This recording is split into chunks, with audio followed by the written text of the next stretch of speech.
And welcome back to the Halftime Report. I'm Bob Pisani. Time for ETF Edge. We saw $986 billion in stock change hands on Fridays. This is the largest dollar value ever traded on U.S. equity markets. That's according to Goldman Sachs. Think about that. There was also massive volatility around ETFs. So how did they all hold up? Let's ask Chris Hempstead from IndexIQ, Nick Colas from DataTrek.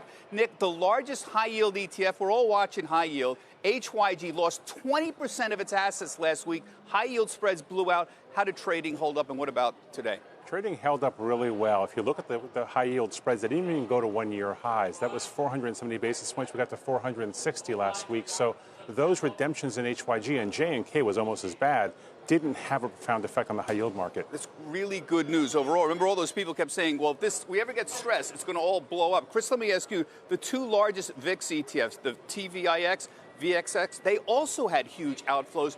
Given that several of these VIX products, remember, blew up a couple of years ago, how did the VIX volatility ETFs hold up, and what are they doing today? The VIX volatility ETFs held up remarkably well, like most. There's 2,400 ETFs, Bob.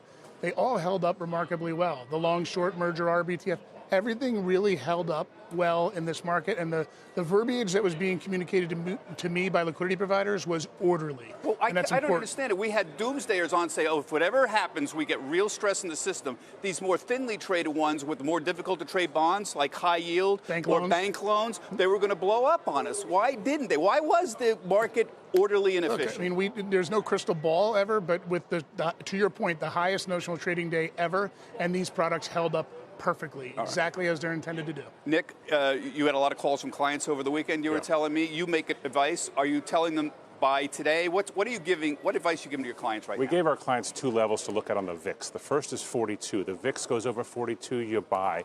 Looking for a trade. We hit those levels and a little bit above on Friday morning. That's one of the reasons we're getting the bounce today. The second level where you pile in is 55 and above. That's a real crisis, a down 5% Is that like day. 5 standard deviations? It is. It shouldn't even happen. It almost never happens. It shouldn't happen, but it happened for most of Q408. Yeah. You buy at those levels, you wait 3 to 6 months, you have a gain. So those are the two levels to watch for. And you're working on historic ideas here. Exactly. Is there any chance this is one of those black swans like 2008 was?